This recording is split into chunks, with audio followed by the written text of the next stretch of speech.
De Shtisel à Unorthodox, en passant par Diamant Brut ou Firedance, les séries sur les juifs orthodoxes cartonnent dans le monde. Mais ce succès intrigue. Qu'est-ce qui fascine dans ces productions qui ne cochent aucune case? Zéro action, zéro violence, zéro glamour, zéro sexe. Il y a d'abord l'attrait visuel.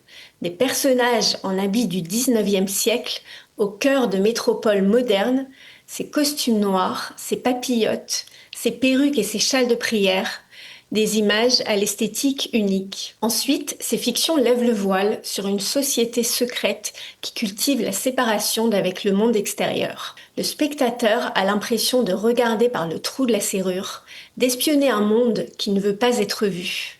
Une véritable immersion dans un univers parallèle, entièrement codifié, dont chaque aspect, nourriture, vêtements, travail, sexualité et loisirs, est régi par des règles strictes. Pour le spectateur, biberonné au choix individuel et à la liberté sans limite, c'est une découverte aussi fascinante qu'effrayante. Et puis, dans nos sociétés hyper connectées, il y a quelque chose d'ironiquement désirable dans ce refus d'Internet, de la télévision et des smartphones. Est-il possible d'être heureux sans tout ça? Y a-t-il de la sagesse dans ce refus ou de l'aliénation?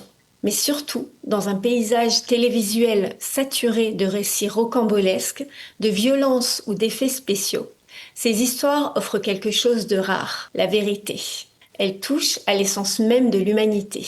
En les regardant, on oublie les différences et on comprend vite qu'on est face aux mêmes problèmes, aux mêmes émotions et aux mêmes dilemmes. L'amour, la famille, l'identité, la quête de sens et d'accomplissement.